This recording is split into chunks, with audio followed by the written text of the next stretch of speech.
इसके तो पंख लेके उड़ा चला जाए रे, जहाँ नहीं जाना था ये वही चला हाय रे, उम्र का ये ताना। Hello everyone, good morning. Welcome back to my channel air vlogs. কেমন আছো তোমরা সবাই? আশা করছি সবাই খুব ভালো আছো, আর আমিও ভালোই আছি। আর ঘুম থেকে উঠে আজকে দেখলাম চা কিন্তু মা রেখে দিয়েছে আমার জন্য। মা, বাপি, ভাই তিনজনের খাওয়া হয়ে গেছে। ভাই একটু তাড়াতাড়ি ওঠে কারণ ও সকালে টিউশন পড়ায়, আর আমি একটু দেরি করে উঠেছিলাম, তো চাটা দেখলাম রাখা আছে। আর মা কিন্তু অনেক সবজি এখানে বার করে দিয়েছে রান্না করবে বলে। আর এইখানে দেখো মটরশুঁটিটা কিন্তু আমিই ছাড়িয়েছি। আর এখন মটরশুঁটি ছাড়ানো দেখে বুঝেই তো গেছো, আর মিক্সির এখানে মিক্সিং জারটাও রাখা আছে, তো সেটা দেখেও বুঝতে পারছো যে কি হতে চলেছে। মটরশুঁটির কচুরি হবে। তো মটরশুঁটি কচুরি করার জন্য মটরশুঁটিটাকে ছাড়িয়ে নিয়ে ভালো করে কিন্তু ধুয়ে নিয়েছি। আর যে পুরটা রেডি করব তার মধ্যে কি কি দিচ্ছি না দিচ্ছি সবটাই কিন্তু আমি তোমাদের সাথে শেয়ার করব। দাঁড়াও, তার আগে তোমাদেরকে বলি এখন এই সময় আমাদের বাড়িতে কচুরি হচ্ছে কেন। তো এই কচুরিটা হচ্ছে কারণ আমরা কিন্তু কেউ আজকে তেমন একটা কিছু ব্রেকফাস্ট করিনি, আর লাঞ্চও করব না, একেবারে ভেবেছি ব্রাঞ্চ করে নেব। আর বাপিও অফিসে কচুরি খেয়ে যাবে আর টিফিনে কচুরিই নিয়ে যাবে। মানে আজকে ভাতটাকে স্কিপ করা হচ্ছে। এত সুন্দর খাওয়ার পেলে শুধু আজকে কেন আমি বারবার ভাতটাকে স্কিপ করতে পারি। তবে মাঝে মাঝে যখন ওই 2-4 দিন পর পর তেলের জিনিস খাওয়া হয়ে যায় না, তখন ভীষণভাবে ইচ্ছা করে ওই ডাল ভাতটাই খেতে। তখন সেটা আর মনে হয় না যে না খাবো না, সেটাই ভীষণ ভালো লাগে খেতে। আর আমি একটুখানি ভাত ভক্ত, মানে আমি ভাত খেতে বেশ পছন্দ করি। তো চলো এবারে তোমাদেরকে বলবো যে এর মধ্যে কি কি দিয়েছি। তো মটরশুঁটি তো দিতেই হবে, আর মটরশুঁটির সাথে দিয়েছি 2টো কাঁচা লঙ্কা, মরিচ আর অল্প করে একটুখানি জিরে।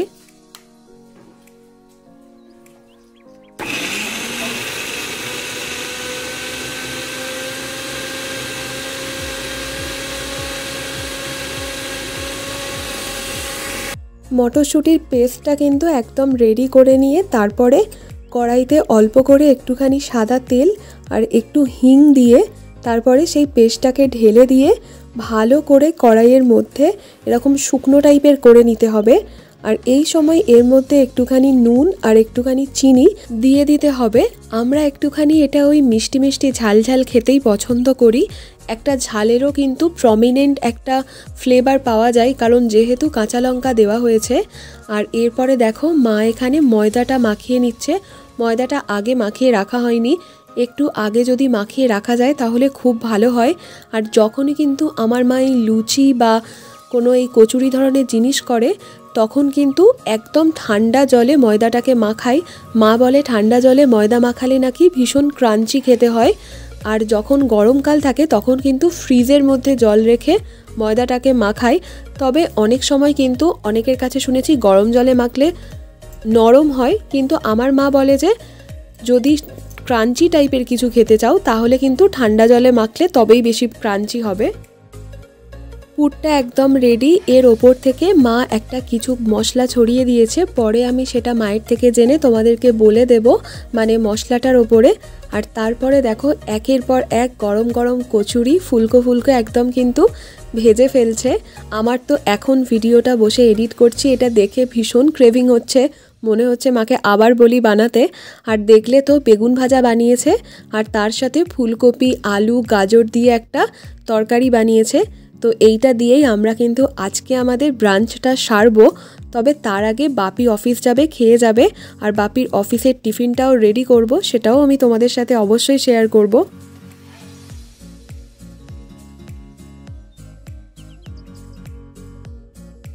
একদম রেডি দেখো ফুলকো ফুলকো কচুরি, তার সাথে তরকারি। আর এখানে একটুখানি মিষ্টি বার করেছিলাম বাপিকে মিষ্টিটা অফিসে দেব বলে, কিন্তু বাপি অফিসে মিষ্টিটা নিয়ে যাবে না বলল। তো এখানে বেগুন ভাজা তার সাথে ফুলকপির তরকারি এইসব দিয়েই বাপিকে অফিসে দিয়ে দেওয়া হবে। আর বাপির কিন্তু খাওয়া হয়ে গেছে, আমরা এখনও খাইনি। টিফিনটাকে আগে রেডি করে দিই, তারপরে আমি, মা, ভাই তিনজনে একসাথে খেয়ে নেব। তো এখানে দেখো বাপির টিফিনটা রেডি করছি। আর যেহেতু বেশ অনেকগুলো কচুরি নিয়ে যাবে, কারণ অফিসে তো আর একা খেতে পারে না, সবাই থাকে, তো সেই জন্যই কিন্তু একটা বড় কন্টেনারের মধ্যে মা দিয়ে দিতে বলল।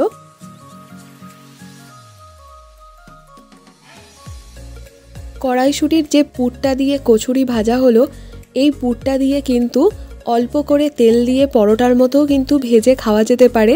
আর সেটা যদি আটার হয় তাহলে তো সেটা ভীষণই হেলদি হয়ে যাবে, মানে অন্তত তো আর মুখের এই স্বাদের জন্য এরকম ভেজে খেতে হবে না। ওটাও কিন্তু আমরা মাঝে মধ্যে করে খাই যখন খুব বেশি তেল খেতে ইচ্ছা করে না তখন। আর মাঝে মাঝে কিন্তু যে কোনো কিছু স্টাফ পরোটা আমার বানাতে ভীষণ ভালো লাগে আর খেতেও ইচ্ছা করে। তবে কখনোই ফুলকপি দিয়ে কোনো স্টাফ পরোটা আমি বানাইনি।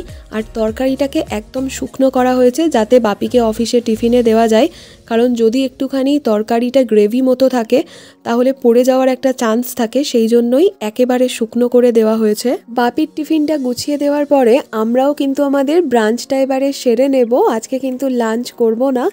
এখানে দেখো কড়াইশুঁটির কচুরি, তার সাথে বেগুন ভাজা, ফুলকপি আলু দিয়ে একটা তরকারি, আর দুটো মিষ্টি, একটা নলেন গুড়ের রসগোল্লা আর একটা ওই কেশরভোগ টাইপের একটা মিষ্টি আছে। তো এইটা খেয়ে নিয়ে তারপরে আমরা স্নান টান করে নিয়েছিলাম আর দুপুরে লাঞ্চ করিনি। আর বিকালবেলা আমাদের বাড়িতে কে এসেছে দেখো। এখন শুধু ফটো তুলে দেবো? কেন ভালো লাগে না?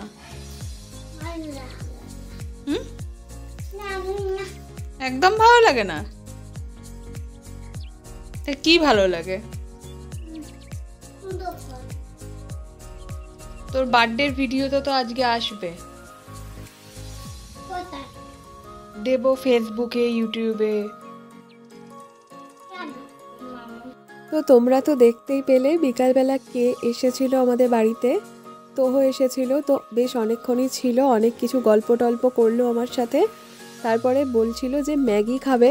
আর ও না খেলে টেলে আমাদের বাড়িতে এসেছে। আর ও সন্ধ্যের দিকটাতে ওই দুধ কমপ্ল্যান এটা খায় দেখেছি। তো যদি ওকে এখন ম্যাগি করে দিই তাহলে কিন্তু ওর পরে দুধ কমপ্ল্যানটা খেলে অ্যাসিড করে যাবে। আর ম্যাগি অল্প একটুখানি ছিল, তো সেটাই আমি যেটুখানি ছিল প্যাকেটের মধ্যে ভরে ওকে দিয়ে দিয়েছি।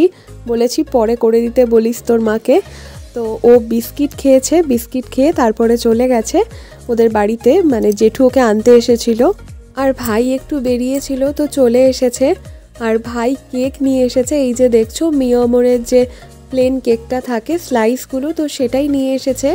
আর এখানে একটু চাও করতে বললো ভাই, তো সেই জন্য একটু গরম গরম চাও বানিয়ে নিয়েছি।